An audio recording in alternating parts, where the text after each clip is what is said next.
I've been playing a lot of Super Mario Maker 2, both creating courses and playing them. And for every good stage in Mario Maker 2, it seems like there are at least 5 or 10 not so great ones.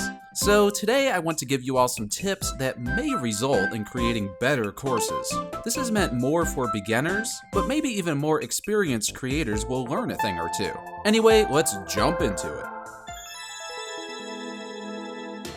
This first tip is one of the most important, and that is to be fair to the player. Creating levels that are solely designed to kill the player simply aren't fun to play for most people. You know, I've made a habit of holding the skip button at the beginning of each stage in Super Expert, because there are an overabundance of stages where a thwomp or some other type of enemy comes crashing into you right as the stage begins. I can't stress enough how frustrating it is to be killed by something you either can't see or aren't given a fair chance to dodge. Putting a randomly hidden star somewhere isn't good enough, and makes it even more obvious that the design was done purely for trolling purposes. Trust me, it's possible to make a challenging stage without being a troll.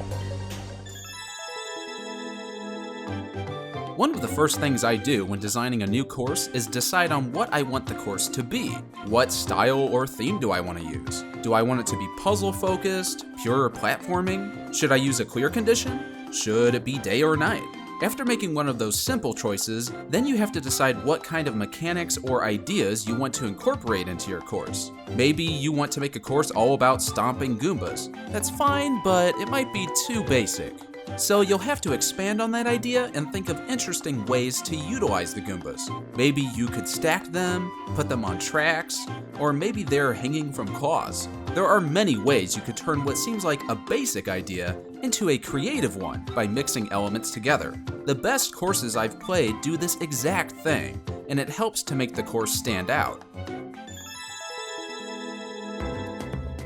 Going into Course Maker and just toying around with your options can help you to better understand all of the tools, and will most likely lead to you discovering new ways to utilize those tools.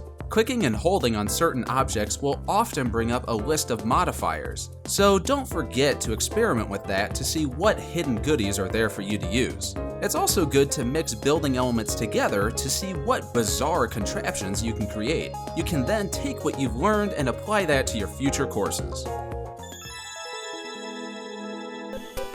After playing a bit of Expert and Super Expert, I've noticed a very unfortunate trend with the courses in those difficulties. There are hardly any coins!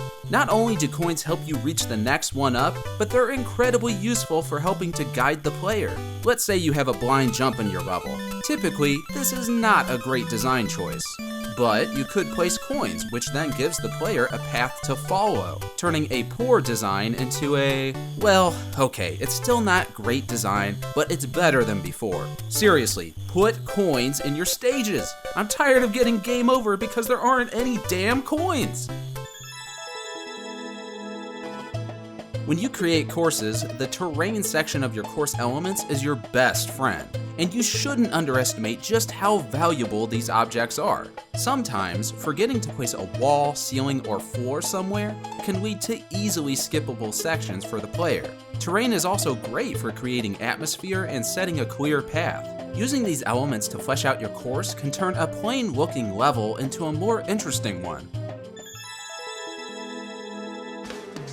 Okay, there's nothing wrong with creating challenging stages. Just because a course ends up in Expert or Super Expert doesn't necessarily mean it's bad. But having a gradual increase of difficulty in your stage can help less experienced players find it more tolerable. For example, if you want players to make tight jumps between swinging claws, that's fine. But perhaps you could first challenge them without such a high risk of death. That way, the player has a better chance of surviving your stage. And if your course is filled to the brim with rage-inducing platforming, it might be wise to put a checkpoint in there unless it's really short. Having to constantly restart from the very beginning of a long course after overcoming countless challenges is incredibly tedious and quickly becomes frustrating.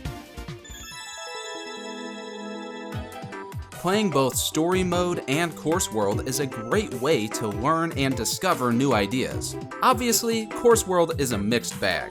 you'll definitely run into some hot garbage. But there are some very creative stages out there. I would recommend Story Mode as a starting point though. It really helps to get to know both the basics and more advanced mechanics of Mario Maker's gameplay and course elements. Plus, it's just a lot of fun.